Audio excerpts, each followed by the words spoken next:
Jateng Radio dengerin Jateng dari mana saja. Kang Mas dan Mbak Ayu masih di Jateng Bicara dan kita masih ngomongin tentang kesiapsiagaan menghadapi Megatrust bersama Pak Bergas dari BPBD Provinsi Jawa Tengah. Nah, kalau tadi Pak Bergas sudah menyampaikan nih Kang Mas dan Mbak Ayu titik-titik mana saja dan juga kalau itu terjadi kurang lebih misalkan getarannya mencapai 8 magnitudo, 5 magnitudo, nanti itu akan berpengaruhnya seperti apa. Nah, sekarang yang harus dipersiapkan adalah bagaimana cara kita melindungi diri kita. Baik itu dari yang terkecil, yaitu di lingkungan keluarga, bahkan mungkin di lingkungan warga sekitar. Seperti apa nih Pak kira-kira? Ya, jadi sebelum mengarah kepada bagaimana kita harus melindungi diri, tentunya kita harus mengetahui sampai seberapa besar kekuatan daripada gempa ini memberikan dampak merusak ataupun sampai dengan melukai atau membunuh. Oke. Ya.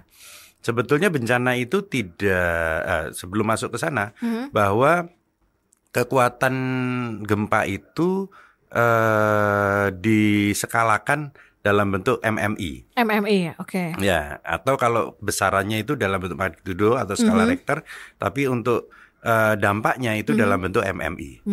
Nah, kalau kita tahu, jadi sebetulnya masyarakat sebenarnya sudah pernah menerima biasanya. Kalau terjadi gempa, maka BMKG pada saat itu juga dia akan melakukan informasi itu ke semua medsos biasanya. Oke. Oh, terjadi gempa di titik Ya, ini betul, kan gitu. Betul. Dengan kekuatan sekian magnitudo, dengan kedalaman sekian. Nah, teman-teman atau masyarakat tidak perlu harus panik dulu. Tapi setelah tahu sampai seberapa besar sih, lah kekuatan yang merusak itu sebetulnya merusak ya, yang sudah bisa dapat terjadi rusak itu di atas di skala 5. 5. Oke. Nah, di bawah 5 itu sebetulnya tidak perlu harus di inilah, ya. Tapi kalau merusak itu di skala 4. Contoh kayak Batang 4 itu, ya? 4 itu sudah merusak. Oke. Nah, tapi tinggal di kedalamannya. Kalau dia dalam sekali ya nggak perlu khawatir. Oke. Nah, tapi kalau di bawah, biasanya yang hasil data yang kami terima itu kalau di bawah 20 km lah itu gawat. Nah, mulai terasa tuh. Ya. Kemudian 4 itu merusak, 5 itu merusak lebih rusak lagi, 6 itu sudah mulai merusak dan melukai, atau bisa juga sampai 5 itu sudah bisa merusak melukai, 6 itu merusak melukai bisa juga membunuh. Oke. 7 apalagi 8 ya? apalagi 9. Nah, ini yang harus dipahami oleh masyarakat. Karena masyarakat pada saat merasakan gempa itu akan menerima notifikasi biasanya dari BMKG. Iya, betul. Nah, kalau kita tahu skalanya di bawah 4 nih gitu ya. 2 apa 3 ya udah, ya tidur lagi aja sambil kayak digoyang-goyang gitu kan, gitu aja. Betul. Ya. Tapi kalau misalnya skalanya di atas 5 atau 5, itu mulai hati-hati tuh. Begitu juga para petugas, begitu juga para relawan. Kalau di atas 5,01 gitu pun juga itu udah bahaya Pak ya? Sudah bahaya. Lah, ini nih harus siap-siap. Wah, berarti ada something nih, ada yang rusak nih. Kita kan nggak tahu kekuatan rumah. Nanti udah mau masuk nih kalau sudah bicara kekuatan bangunan seperti apa sih. Nah, kan gitu. Lah, kalau kita sudah tahu itu, nah makanya akhirnya kalau kita sudah tahu, berarti ngerti nih kita nih, gitu ya. Kalau kekuatan di bawah 5, 4 gitu ya masih dan kedalamannya sangat jauh, ya semoga tidak terjadi apa-apa.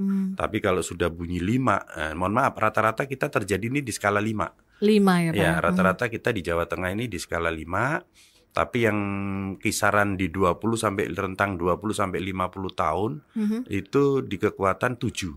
7, wah itu besar sekali ya Pak ya? Ya, tapi itu kejadiannya kan beberapa waktu lalu ya, istilahnya 20 atau 50 tahun yang lalu itu pernah terjadi di pantai selatan. Nah, tinggal terulangnya kapan, tapi kekuatannya segitu.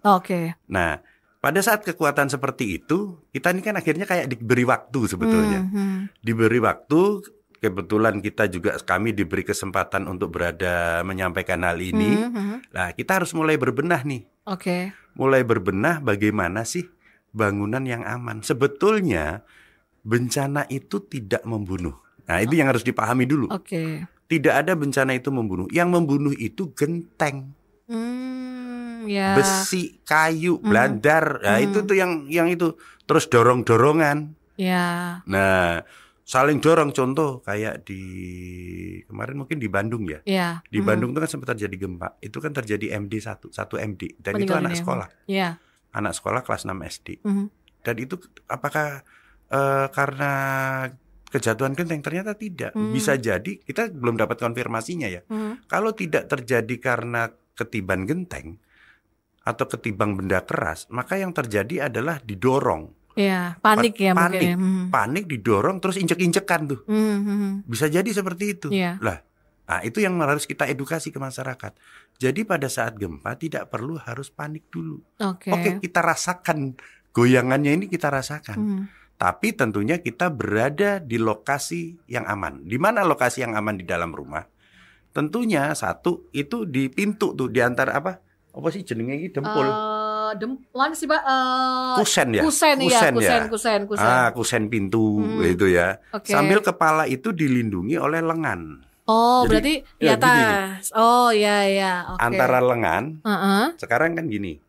Kuat mana jari? Biasanya kita kalau melindungi kepala kan begitu. Karena ya benda yang berbahaya di kepala ini itu benda tubuh kita yang berbahaya dan dapat cukup fatal itu adalah kepala.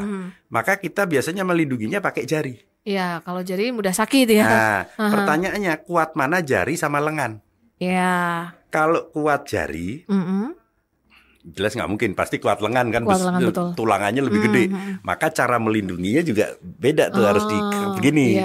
Beda begini sama begini. Ya, kalau begini hujan lebih baik. Kalau kan gitu. Nah, itu kan sudah ada beda. Nah, pertanyaan berikutnya, kuat mana lengan dengan buku? Kan begitu? Iya. Berarti kuat buku. Betul. Kuat mana buku dengan kayu?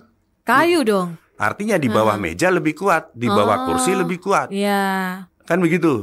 Tapi lebih enak mana? Kalau ada tas anak sekolah. Nah, kuat mana tas? Nah, tetap lebih kuat tas daripada pakai tangan. Betul.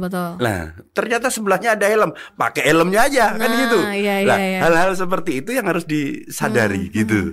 Ya, bagaimana menyiapkan kesiapsiagaan itu. Jadi, pada saat terjadi gempa, itu tidak perlu harus panik. Nah, jangan panik yang pertama. Jangan panik. Tapi tahu cara melindungi diri di organ tubuh yang paling rawan. Dan tahu titik-titik mana yang harus berada di posisi. Kan begitu. Yang jelas mepet tembok lebih kuat dan lebih bagus daripada di tengah-tengah, itu udah jelas. Benar-benar. Nah, ya kayak gitu-gitu. Nah, itu kan, maka hal-hal seperti ini biasanya korban paling rawan itu kan anak-anak. Anak-anak, perempuan, ibu menyusui, manula, kan begitu. Ini kan yang rawan-rawan ya. Betul. Nah, mereka harus paham ini. Kalau anak-anak dia berada pada saat jam sekolah misalnya. Iya. Nah, yang kayak gini sekolahan juga harus ngerti. Kalau sekolahan cuek-cuek aja, waduh bahaya tuh. Bahaya karena apa? Orang tua nitipkan anaknya ke sekolah. Iya. Maka edukasi terhadap hal ini menjadi kurikulum yang sifatnya kearifan lokal. Ini wajib akhirnya. Betul. Karena terjadi tuh di Bandung. Sebelum di Bandung, Cianjur lebih banyak. Oh ya, Cianjur pernah juga. Nah, hal-hal seperti ini yang harus dipahami. Kalau di keluarga, ya keluarga juga paham. Di mana titik-titik yang rawan, begitu. Jadi banyak sih sebetulnya upaya. Tapi bagaimana menciptakan ini lebih masif kepada mereka, kepada masyarakat. Insya Allah kok nggak menjadi khawatiran sebetulnya. Tapi setelah tahu, oh berarti apalagi dilatih ya. Kemarin kita sempat sih anak-anak SMP di daerah Kota Tegal. Kota Tegal kita sedikit edukasi sedikit tentang gempa. Lupa Kota Tegal kan jauh. Oke, jauh dari tsunami, jauh dari tsunami istilahnya. Nggak masalah karena gempa itu nggak kenal tempat ya. Ya, lempeng-lempeng kita itu, permukaan bumi kita itu semua dalam bentuk lempengan semua. Kapanpun bisa bergetar, bisa saja terjadi ya, terjadi. Hanya saja akan terjadi perbedaan. Ini tambahan lagi nih. Seberapa besar bangunan akan rusak itu tergantung struktur di bawahnya. Kalau kita bicara gempa, maka gempa ini bunyi bahasa sederhananya adalah getaran. Getaran ya. Getaran. Tapi getaran ini akan beda pada saat dia bergetar di benda keras dan dia bergetar di media yang lebih lunak. Ada gambaran ya? Dia posisi gempa ini ada di bawah, di kedalaman tertentu. Tapi kalau struktur lempengan bebatuan di atasnya itu atau di bawah permukaan tanah ini adalah bebatuan, maka kekuatan yang dirasakan di atas pasti akan lebih kuat merusak. Betul.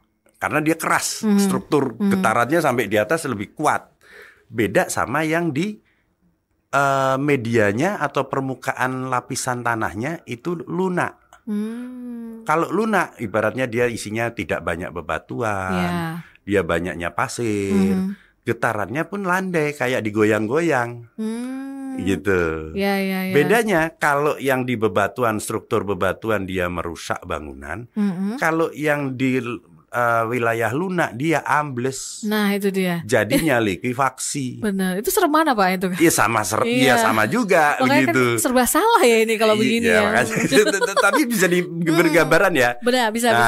Jadi rumah di daerah selatan dengan permukiman yang struktur lapisan tanahnya itu bebatuan, pasti terasanya luar biasa. Betul. Ya, kalau yang di daerah lunak, di daerah tanah bawahnya empuk-empuk saja, ya paling ya ambles sedikit lah, gitu kan gitu. Betul. Hanya itu aja sebetulnya. Kalau ditanya sama nggak bagusnya sebetulnya. Iya, benar-benar. Ya, yang satu ambles, yang satu ya rusak begitu. Betul. Ya. Nah, tinggal di dua lokasi ini maka struktur rumahnya harus dibedakan. Seperti itu ya. Nah, kira-kira seperti itu tuh gambarannya nih Kang Mas dan Mbak Ayu. Jadi kita jangan panik ya yang paling pertama ya Pak ya. Dan kita harus belajar, literasi itu penting. Jadi kita mengenali bagaimana sih megatrust, terus lingkungan sekitar kita seperti apa. Apakah strukturnya lebih ke tanah yang banyak tanah atau banyak batu seperti itu ya. Ini kita juga akan lanjut juga menjawab pertanyaan dari beberapa yang sudah masuk ya Bapak. Dari sebentar Ranu Kumbolo. Apakah dari BPBD ini akan memasang EWS untuk melakukan deteksi dini megatrust, Pak? Oke. Jadi sebetulnya di daerah pantai selatan sudah banyak tuh early warning system tsunami itu sudah banyak yang sudah dipasang. Baik oleh BMKG maupun oleh sirene-sirene yang dipasang oleh BPBD yang sifatnya sederhana. Nah, sirene-sirene early warning system ini sebetulnya untuk mengetahui. Karena tadi yang saya bilang BMKG itu pada saat terjadi suatu gempa, itu pada saat itu juga mereka akan menotifikasi, menyebarluaskan informasi terhadap suatu kejadian gempa. Betul. Karena memang kita secara otomatis pun juga langsung lihat HP ya Pak ya. Oh ini ada gempa gitu kan. Nah, terima kan? Nah, dan itu waktunya tidak lama, sesaat itu juga. Nah, bagi masyarakat misalnya, daerah ini daerah mana kan dikasih bintang tuh. Peta Indonesia dikasih bintang, gempanya ada di mana, lokasinya di mana. Nah, kita harus care tuh terhadap informasi itu. Betul. Kalau kita nggak care, ya sudah, kan gawat. Nah, kita harus care. Tapi setelah care terhadap informasi dari BMKG ini, apa yang harus kita lakukan? Nah, itu yang paling penting ya Pak ya. Itu kan early warning system sebetulnya. Itu sudah dibangun oleh BMKG, oleh pemerintah, oleh negara ini. Tapi bagaimana kita melakukan? Maka kelanjutannya teman-teman BPBD di Pantai Selatan itu sudah membangun sirene-sirene. Mungkin ada yang nggak sempat buka HP atau HP-nya tidak ada notifikasinya. Nah, atau mungkin kuotanya sedang habis, Pak. Maka dibangun itu tujuan untuk sirene-sirene itu tetap itu dilakukan. Nah, untuk lebih menginformasikan kepada masyarakat, untuk memberikan kesempatan untuk masyarakat untuk bisa bergeser ke tempat yang lebih aman. Nah itu ya. Jadi memang sudah ada ya Mbak Emma yang ada di Ranu Kumbolo. Berikutnya kita menuju, ada nggak Pak prediksi kira-kira berapa persen sih kerusakan yang bisa disebabkan karena megatrust, dan apa saja yang bisa kita lakukan nih untuk meminimalisir kerusakan yang nantinya akan terjadi? Monggo silahkan Pak. Kalau bicara kerusakan ya tadi struktur pertama kita tahu bahwa bangunan kita ini berada di lapisan tanah seperti apa. Nah itu kan pasti pemerintah ya punya lah ini informasi tentang kita tuh berada di bebatuan, apa di tempat lunak. Yang pasti pantai utara itu lebih lunak dibandingkan pantai selatan. Pantai selatan itu isinya batu itu isinya. Oke. Nah, ya, lah di mana kan sempat naik itu kan ibaratnya terjadi kemunculan dasar laut kan begitu kan di pantai selatan semua itu. Iya. Nah bentuknya kan juga kita lihat kalau pantai selatan itu kan tebing-tebing, itu kan jelas itu sudah jelas bahwa struktur di bawahnya itu bebatuan. Nah maka strukturnya maka harapannya bangunan ini memiliki struktur pondasi kuat. Ya, harus punya bangunan harus memiliki pondasi struktur konstruksi yang kuat. Ya, ada beberapa informasi yang kami dapatkan bahwa bangunan dengan ini dalam bentuk bangunan bertingkat ya, itu banyak kok di beberapa media di search engine itu bangunan seperti apa sih di YouTube juga banyak. Ternyata struktur bangunan yang kuat itu yang dia punya struktur besi. Oh, ada besinya justru. Besi. Kemudian yang kedua itu kayu malah. Contoh yang terjadi gempa di Lombok, itu bangunan yang tidak terjadi kerusakan luar biasa itu malah justru yang dalam bentuk kayu. Oke.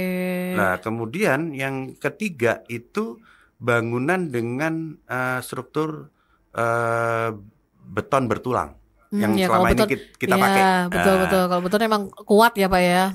Paling kuat besi. Oh, paling kuatnya besi. Paling kuat besi, yang kedua kayu, yang ketiga beton baru bertulang. Beton, oke.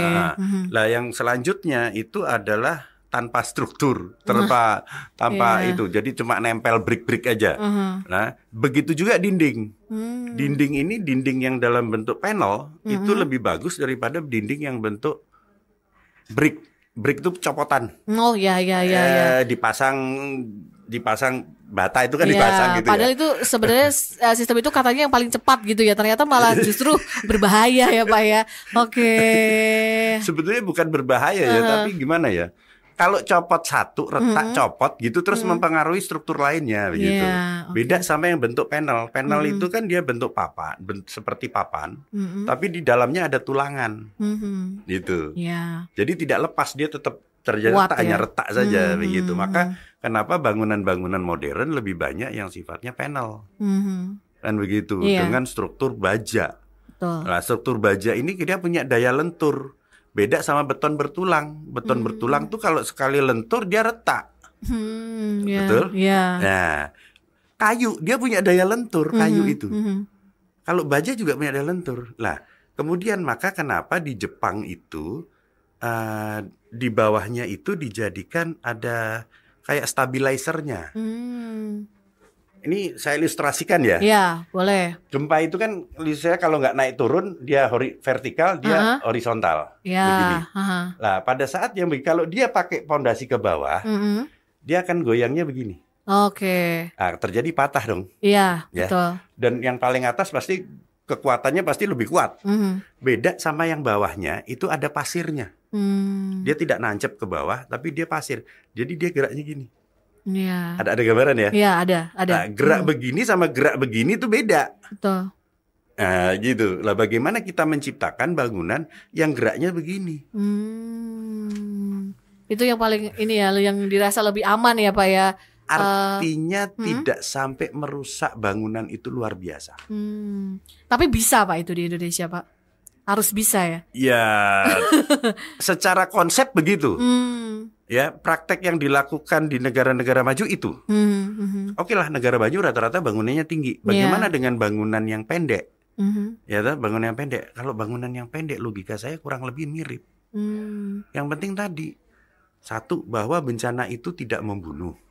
Yang membunuh itu genteng. Blandar. Yang jatuh-jatuh itu ya Pak ya. Yang jatuh-jatuh itu. Ya, maka gentengnya harus dirubah nih menjadi genteng yang lebih ringan. Pakainya pakai sirap begitu. Atau menggunakan yang lembaran-lembaran yang lebih enteng.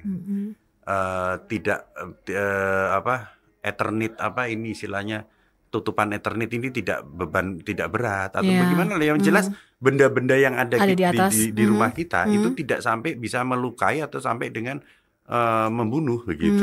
Karena benda-benda itu sebetulnya yang berbahaya. Berbahaya ya ketika nanti roboh seperti itu kan kita tetap harus melindungi dan waspada seperti itu ya Pak ya. Karena yang terjadi di Cianjur itu. Jadi material bangunan justru yang membunuh anak-anak tadi. Nah kan sedih itu. Betul. Padahal itu ya bisa dibilang ketidaktahuan kita seperti itu ya Pak ya. Ya, begitu juga budaya dan kebiasaan kita juga. Lah itu yang harus dirubah dan para pakar, para pemborong, para itu ya juga harus mulai belajar itu. Nah, itu dia. Semoga sudah menjawab ya Mbak siapa ini tadi tanpa nama ya. Berikutnya Mahmud yang ada di Tanjung Mas. Satu Semarang ini kan luas Pak, termasuk rumah saya di wilayah yang dekat dengan pesisir atau pelabuhan. Nah, gimana sih Pak strategi mitigasi resiko bencana megatrust dapat diintegrasikan dengan tata letak atau ruang wilayah pesisir supaya diinfokan nih Pak ke tetangga-tetangga saya siap-siap menghadapi kalau terjadi musibah, monggo. Ya, untuk teman-teman atau warga masyarakat yang berada di pantai utara tidak perlu khawatir. Kalau tsunami-nya tidak sampai sana. Tsunami hanya khusus Jakarta ya. Kalau khusus Jakarta beda. Khusus Jakarta, apabila terjadi gempa megatrust yang berada di lempeng Sunda, maka kekuatannya dia bisa melalui jalur Selat Sunda. Jadi kekuatan besar nih, gitu gulung ya. Tsunami-nya, gempanya sudah jalan, itulah gempa. Tapi tsunami-nya dia gulung terus masuk di antara selat itu. Jadi seperti ibaratnya selang, itu ujungnya kita kecilin. Oh gitu. Lebih gede kan? Nah, itu mirip tuh, gulungannya lebih gede. Nah nanti pas keluar di ujung, di daerah Banten di atas itu, dia kayak gelombang begini. Betul. Nah, dia keluar tapi gelombangnya itu masuk sampai Jakarta. Wah. Tapi dia tembaknya nggak dari utara ke selatan, tapi dia dari samping. Oh gitu. Gitu. Jadi tsunami itu nyamping gitu, gitu. Tapi ya kena juga. Iya. Gitu. Itu gambarannya. Itu beberapa ilustrasi gambar yang dimiliki teman-teman BMKG sudah ada kok yang berkaitan megatrust itu sampai seberapa itu. Oh, ternyata Jakarta bisa kena tuh megatrust tsunami-nya. Tsunami ya, Pak. Kalau terjadi yang seismic gap yang ada di Sunda. Begitu. Lah untuk Jawa Tengah gimana? Oh, jauh lah itu. Jauh. Tapi gempanya bisa jadi karena beberapa sejarah pada saat kekuatan itu cukup besar. Ya sampai juga ke utara begitu. Betul. Ya kayak tadi lah yang di Wonogiri aja sampai Tegal kok. Betul. Nah, terus bagaimana? Ya tentunya kembalinya kalau kita bicara membangun bangunan rumah, seyogyanya memang menggunakan struktur. Udah, karena struktur ini cukup bisa membantu supaya tidak merusak. Iya. Tidak terlalu rusak, kemudian bahan-bahan yang digunakan tidak sampai melukai lah. Betul. Tapi ini sejauh ini masyarakat sudah maksudnya banyak sosialisasi belum sih Pak? Misalkan ketika membangun rumah ya harus disesuaikan strukturnya gitu kan. Apalagi rumah-rumah yang memang daerah-daerah tersebut berpotensi nih. Karena memang di Jawa Tengah ini kan ada titik-titik yang rawan gempa atau mungkin rawan tsunami seperti itu Pak. Ya, jadi gini, kalau kita bicara titik gempa. Titik gempa ini sempat terjadi di kami sendiri, Bu, Mbak. Di mana itu, Pak? Saya rumah di Kudus begitu ya. Setelah berjalannya waktu, loh kok ini ada garis lempeng yang habis gempa di titik daerah Jepara, daerah utaranya gitu. Lupa saya. Kemudian saya tarik garis, loh kok di dekat rumah saya dan itu garisnya melewati perumahan gitu. Lah inilah perumahan saya ini. Saya mikir udah, waduh, tapi saya langsung bilang, tenang rumahku nganggu sini gede-gede gitu. Jadi bayangan tenang gede-gede itu karena kita punya struktur yang kuat, akhirnya kita tenang. Tapi kalau rumah kita, waduh nggak pakai, waduh sini cilik, waduh semennya kurang, itu beda cerita itu. Itu jadi beredar cerita gitu ya kan kita yang tahu. Betul. Kita sendiri ya pada saat membangun itu lah, maka kembalinya ya itu tadi kita minta masyarakat mulai sadar ya. oke lah kita di perumahan, ya sudah perumahannya diperkuat dengan struktur-struktur yang lebih kuat.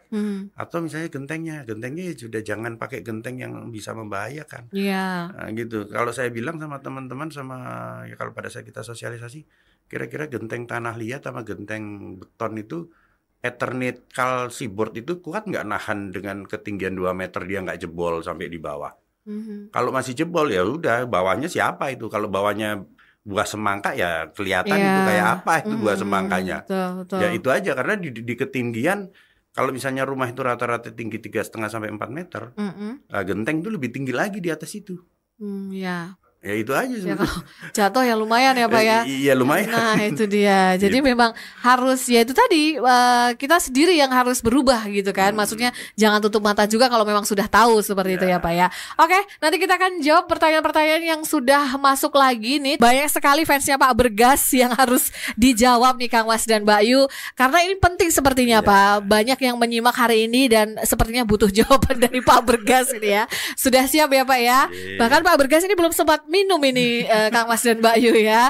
Ada Willia yang ada di Pekalongan. Bapak, saya ini kan guru di salah satu sekolah. Lalu sudah dengar jika perlu waspada terhadap megatrust. Apakah di saat ini cara saya sudah benar untuk memberikan peran pendidikan kebencanaan di sekolah dan membangun kesadaran murid Pak. Tapi sepertinya belum lengkap nih Pak. Lalu enaknya materi respon cepat seperti apa nih yang harus saya sampaikan ke siswa-siswi?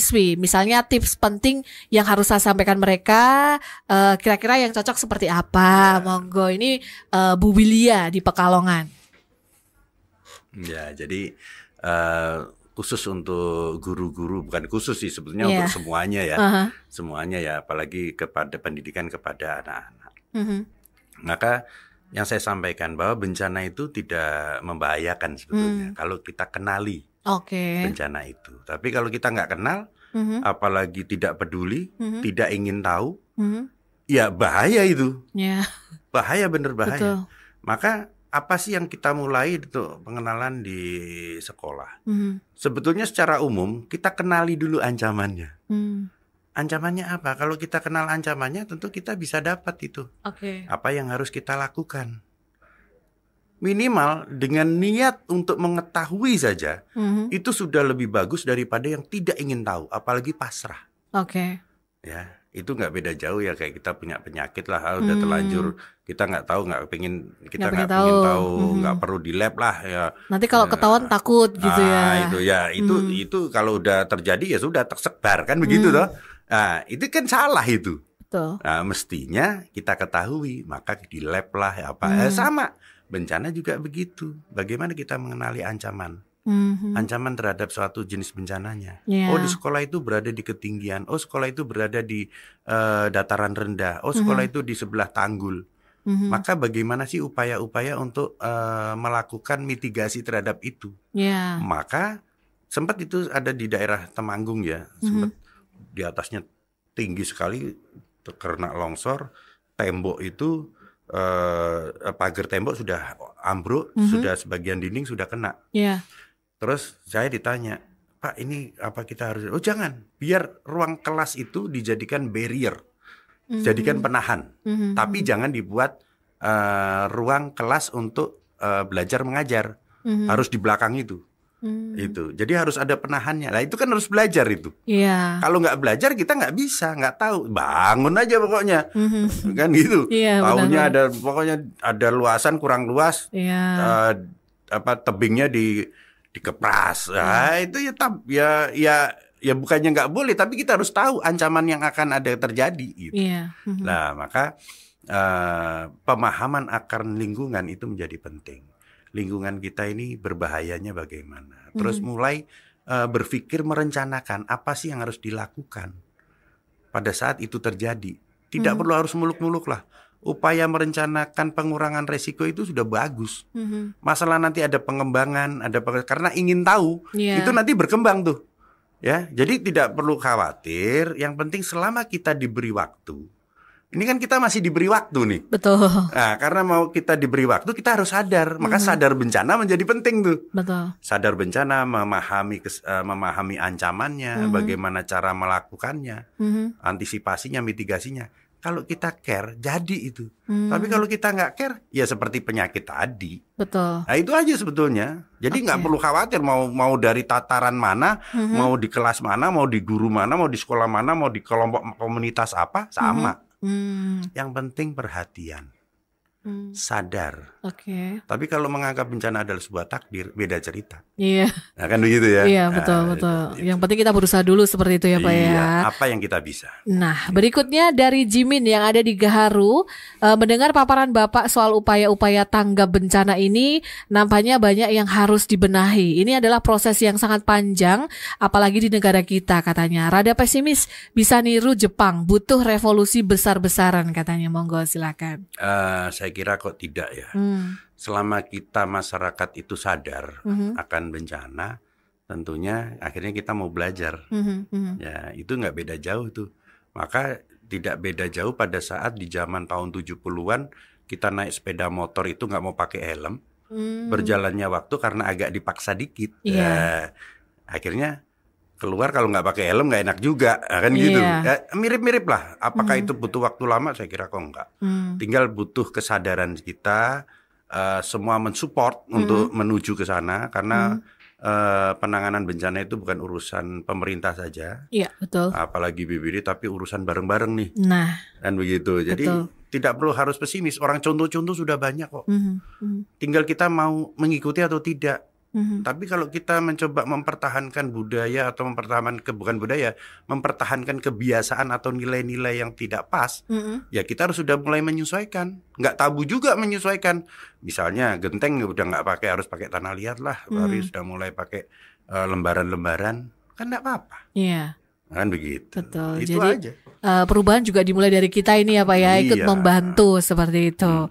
Terus ada Nur yang ada di Purworejo. Saya mempunyai saudara ABK berkebutuhan khusus ya. Apakah BPBD telah menyediakan aksesibilitas yang mewadai seperti informasi berbasis braille, bahasa isyarat atau teknologi bantu lainnya dalam edukasi kebencanaan untuk disabilitas? Oke, ya. Ini saya sampaikan ya bahwa alhamdulillah Provinsi Jawa Tengah mungkin saya anggap kok mungkin termasuk satu-satunya provinsi yang berkaitan dengan kebencanaan kita sudah membangun wadah yaitu unit LIDI atau ULD, unit layanan inklusif disabilitas yang ada di Provinsi Jawa Tengah dan itu mantap. Sudah ada di 25 kabupaten. Wih, keren. Nah, 25 kabupaten kota ya Pak ya. 25 kabupaten kota. Salah satunya Kebumen tuh. Di mana di situ para disabilitas ini diberi wawasan bagaimana mereka untuk tidak menjadi untuk tidak menjadi objek, tapi sudah mulai menjadi subjek, subjek penanggulangan kebencanaan. Nah, dikaitan di posisi itu, ini organisasinya ini di Provinsi Jawa Tengah nih. Jadi di tingkat provinsi ada, di tingkat strukturnya itu sampai di tingkat kabupaten kota. Nah, dan mereka rata-rata teman-teman disabilitas semua. Nah, kita tidak mencoba untuk masuk di ranahnya dinas sosial, tidak. Karena ini kita berkaitan dengan wawasan tentang kebencanaan. Jadi bagaimana disabilitas ini membutuhkan kebutuhan itu ya nanti secara struktur tersampaikan nih. Oh, butuhnya ilmu tentang peralatan-peralatan, sarana itu. Ya tentunya nanti secara keorganisasian ini itu disampaikan dan insya Allah tanggal 4 sampai dengan tanggal 6 Desember ini kita akan mengadakan teman-teman unit LIDI ya, unit layanan disabilitas ini mengadakan acara jambore unit LIDI. Keren. Ini diikuti siapa saja ini Bapak? Ya unit LIDI yang tadi 25 tadi. Keren. Di Sragen rencananya. Nah ini mantap. Baru rencana, semoga ini berjalan baik. Dari situlah nanti banyak hal yang mungkin teman-teman yang membutuhkan kebutuhan khusus itu mendapatkan informasi pengetahuan di sana. Nah itu dia. Dan nanti juga akan disebarkan ke teman-teman disabilitas yang lain seperti itu ya Pak ya. Harapannya begitu. Baik. Dan ini mohon maaf sekali nih Kang Mas dan Mbak Ayu, pertanyaan-pertanyaan yang lain belum sempat terjawab karena waktunya sudah habis. Kayaknya nanti Pak Bergas harus 2 jam ini. Dan ini sudah harus closing statement ini Pak, karena sudah jam 15 lebih 59 ya. Monggo silahkan closing statement dari Pak Bergas, silahkan. Jadi ya tentunya saya masih ingat betul bahwa pernyataan yang disampaikan oleh Profesor Samsul Ma'arif, beliau kan termasuk pakar kebencanaan, bahwa disampaikan bencana itu tidak membunuh, tapi yang membunuh justru karena ketidaktahuan, ketidakmauan, dan ketidakpedulian akan kebencanaan itu sendiri. Jadi sebetulnya tidak perlu khawatir kalau kita sudah kenali ancamannya, kan begitu. Dan kita tahu apa yang harus kita perbuat. Nah itu aja saya kira. Oke, baik. Kalau begitu terima kasih Pak Bergas sudah hadir menenangkan kita semua. Ini sudah sharing-sharing banyak juga. Karena waktunya cuma 1 jam. Besok kayaknya harus 2 jam ini Pak ya, agar pertanyaan Kang Mas dan Bayu semua terjawab. Kalau begitu saya Dian Risti undur diri bersama Pak Bergas. Mohon maaf kalau ada salah-salah kata nih Kang Mas dan Bayu dari Jateng Bicara. Sampai jumpa. Wassalamualaikum warahmatullahi wabarakatuh.